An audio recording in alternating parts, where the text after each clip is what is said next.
Hello, girls, guys, or otherwise. This is Rich with your Tarot Talk Tuesday. How y'all doing? I know we have some global, international things here, the synonyms and whatnot of global and international. Rich, get your crap together. But yeah, we have some of the international issues happening right now, and I don't want to address that in this video. I do feel compelled to do a video, and that who knows, on Table Talk Thursday it might just come up in that video. I have no clue what that topic is yet. But we are here to take a break from all of the international issues and discuss tarot, because this is Tarot Talk Tuesday. Before I get into today's tarot talk, the Nine of Cups, oh no, Eight of Cups, I'm sorry, Eight of Cups today. Before I get into the Eight of Cups, I have an eyelash that's just being unruly, rude.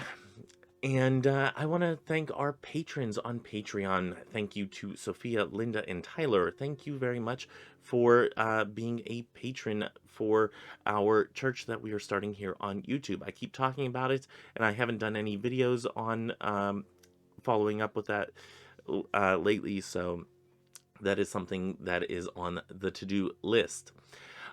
If you would like to become a patron, you can hit up the link down below for Patreon. As little as $5 a month gets you to be a founder for our church here on YouTube. If you would like to get something back for your money and support me as an individual, not the church itself, but kind of goes hand in hand, you can hit up the eBay store. Link is down below, and that is my eBay store. Negotiate. Let me know what you would like to pay on an item if the price does not fit your pocketbook. And let's see. If you don't want to spend any money, don't worry about that. Hit that subscribe button. It's right down here. Hit that bell notification. If you've done both of those things already, hit that like button. It helps appease the algorithmic gods of YouTube. All hail the algorithmic gods of YouTube. And I just had Jelly run across the desk, which she rarely does. And if you have done all that, hit up the comments down below. Let me know if you have anything to add or take away from this video. If you have done even that, consider sharing this with your social media peeps on whatever platform you are on. It does help out people finding the channel and whatnot. So always much appreciated if that is safe for you to do so. So, we got all the particulars out of the way. Let me go ahead and get myself together here, and I will pop up all of the images and everything for us to review. So, first things first, in our grandest of traditions, is looking at the Pictorial Key of the Tarot by A.E. Waite. This is found on sacredtext.com, I believe it is. Is it .com? Oh, who knows anymore. It's either sacredtext.com or sacredtext.org. I'm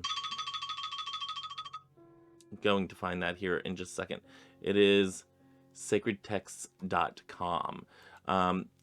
Really great resource if you have not used it before.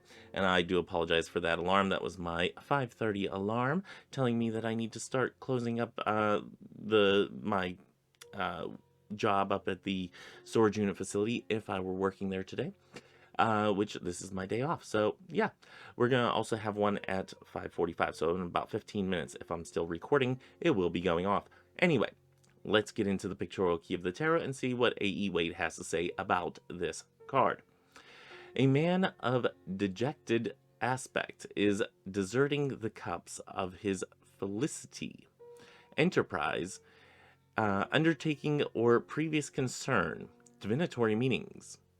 The card speaks for itself on the surface, but other readings are entirely antithetical, giving joy, mildness, timidity, honor, modesty.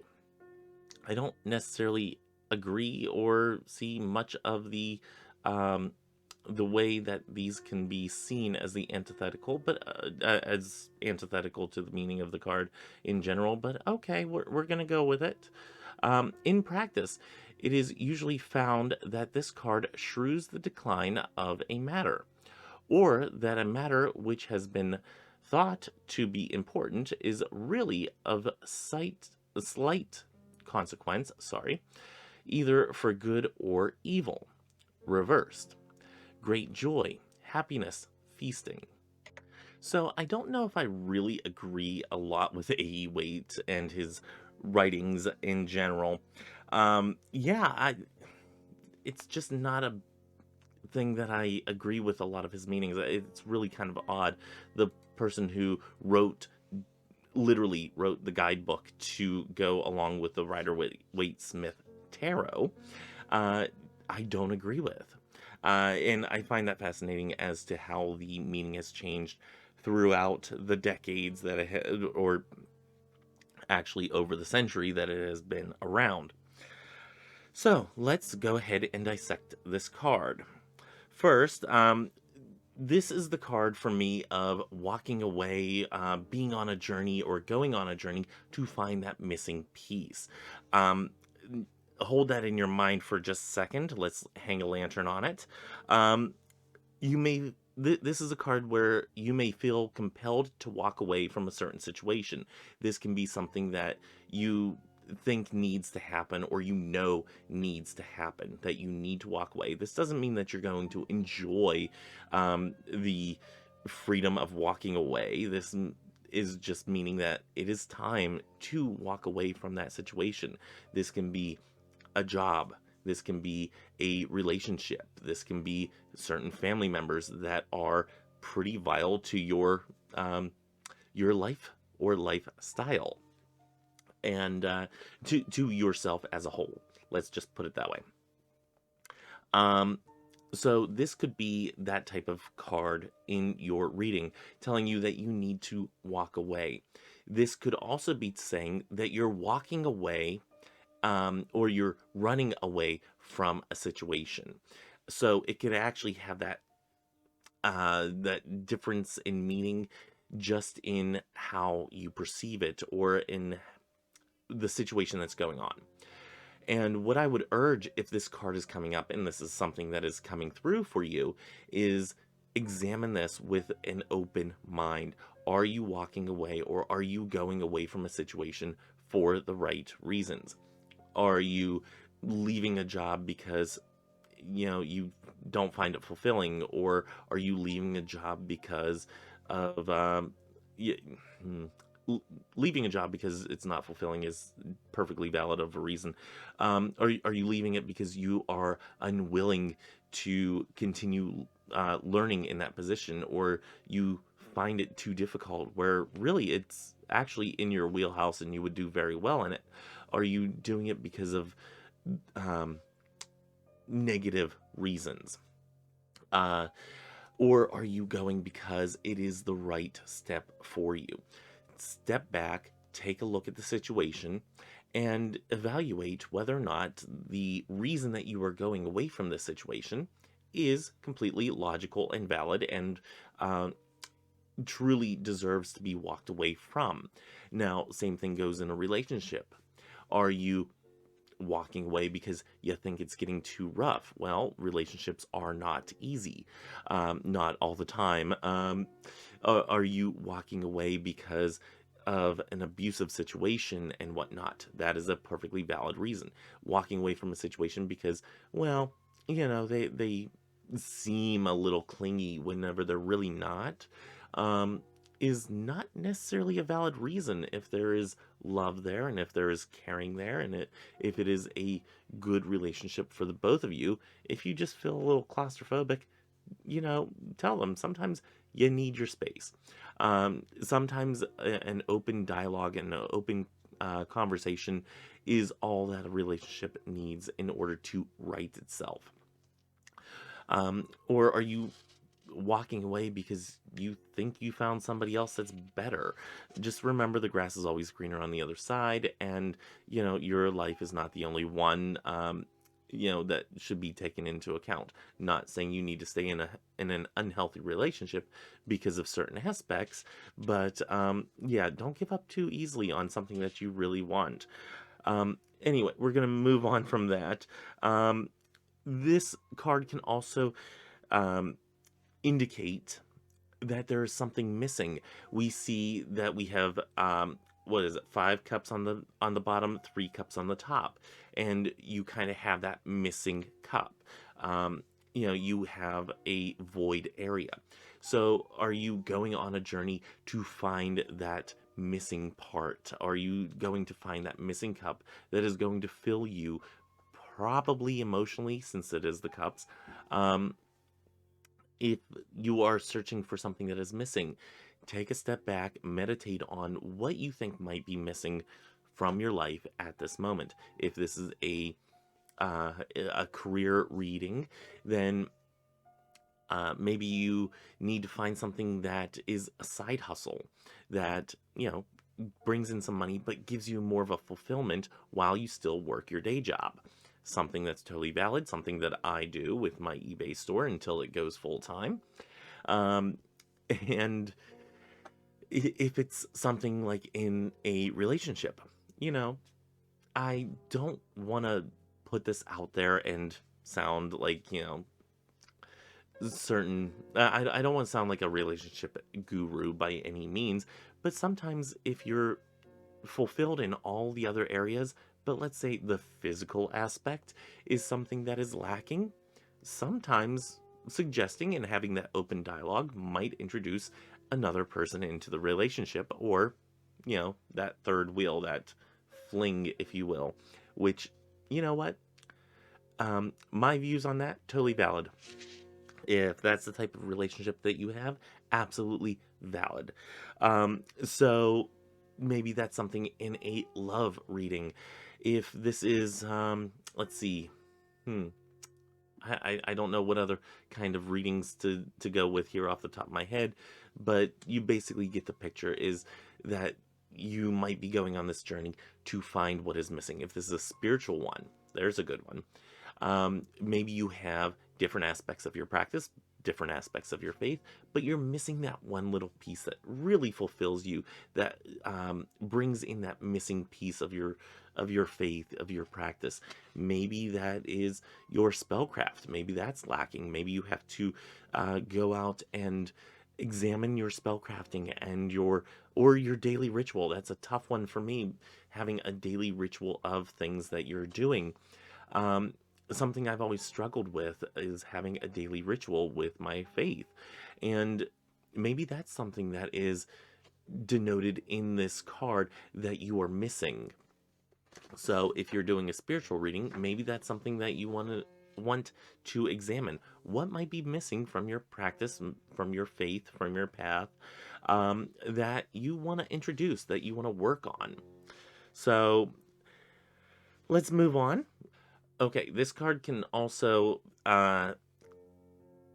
bring up the situation where others in your life may not realize why you're doing what you're doing. If you're doing a reading and this comes up in the how will others view me, as often does in the, or often has in the Celtic Cross spread, if you're using that, it has a spot for, how will others view this situation? And if this one comes up, this might mean that others might view that, you have everything. Why are you going out and looking for this other thing? You're just flighty and you're going off and you're doing your thing and you're looking for this missing piece, which they may not see that exists, but you know it exists. Again, this is something where you have to step back. You have to really meditate on it and really look into your life as a whole and really examine honestly with yourself, is this something that I need to go looking for? Is this something that is actually there and I'm not seeing it? Now, one thing that I do want to look at is the cups in the foreground. Now, the cups are your emotions and whatnot. So if this card comes up, it may mean that you have an emotional blockage or an emotional barrier that you might need to evaluate with a professional. Therapy is a good step for those, for everybody, I think. Sitting down with somebody and really going through those individual things in your life, seeing what the emotional blockage is for you, and seeing, how to get those tools in order to uh, take down those blockages. It might be something that you want to consider if this is coming up in your readings, especially if it's coming up in your readings quite often. But at its essence, the Eight of Cups uh, really tries to have you find that joy, or find that little spark of joy in your life. Find out what's missing, to evaluate yourself, and to really contemplate the joy in your life, or the completion in your life, as far as what makes you feel whole. So in the upright, this is something that I would urge you to do if it's coming up in readings, especially if it's up in readings quite often, is evaluate, is there something missing? Is there a blockage? And it is really a lot of self-reflection with this card. Oh, shit. In its reverse, the Eight of Cups may be... Hold on. Let me try this again. In the reverse, the Eight of Cups may be saying to you, do I stay or do I go? This could be you teetering on that situation of, do I stay in this situation or do I leave from it? It's not really that much different from the upright. However, it's more of an intense of, you are on the teetering fence, the teeter-totter, if you will. So it could be that. Now, if it is that, look at the cards around it. The cards around it, if they are more passive, maybe you should stay. If they're more active, then maybe you should go. Maybe you should beat feet very quickly. Something that shows motion or whatnot, like the Chariot, could tell you it is time to get in your chariot and drive the hell away. So, something to keep in mind whenever you're looking at this card, if it comes up in reverse. This is ultimately a card of introspective work and of emotional work. It is about what calls your heart and what you find as fulfilling, and if you should stay in a situation or should you leave said situation because it doesn't fulfill you. So that is basically the Eight of Cups in its entirety there. One thing I do want to note with this card is the person is using a walking stick. And the reason I wanted to note that is because just now looking at it, the walking stick is a support system. And, it helps you walk through the hills of life, as you see in the background there. This individual is going into a hilly area, a more mountainous terrain. They're going in what seems to be the dead of night, since you have the moon, oddly enough, a crescent and full moon at the same time. I don't know where they're at, but the thing that I take away from the walking stick is count on your support systems. If you are in therapy or have somebody who is a therapist to you, even if they are a lay therapist, I would urge you to get a licensed therapist, though, if that is something that is available to you. But if you have somebody that is a therapist in your life, then count on them to give you or help give you directions of which way you need to go. Just keep in mind, whenever you walk away from a situation, that it may get a little tougher in life. You may have those hills to climb. You may have some darkness ahead, as in this card. However, at the end of the day, it probably will be better for you. Because we are constantly striving to evaluate and become our best selves. So that's something that I just noted as looking at this, that, rely on those that are stabilizing factors in your life, if you will. Those who you can go to and tell all your problems to without judgment, and get some good advice and whatnot. Always note that the path may not be easy, and that's okay. We're here for you. And if you don't have somebody to vent to or to ask questions to, and getting a therapist is not something that is available to you, hit me up. My email's down below. You know, I don't charge anything for advice. Advice is always free, and always take it with a grain of salt, because I am not a therapist. Just want to note that. I can give suggestions, and I can be a lending ear. And if you want to vent to me, that's fine too. Just put in the email, hey, this is me venting, and I don't necessarily need somebody to fix it, because I tend to try to fix. And if you don't want me to try to fix, just tell me. That's fine. I am totally okay with being a sounding board for somebody and just being there to listen. And you can also hit me up on Twitter. Again, I do believe I have a link down below. On Twitter, I am Witchy with a Y, Richie with an IE, just like my channel name. So yeah, hit me up there. Anyway, that's all that I have for this Tarot Talk Tuesday. I'll see you on Thursday for our Table Talk Thursday, and we're probably going to talk about some of these unsavory current events that are going on. But until next time, may you have love, hugs, and ladybugs. Bye-bye.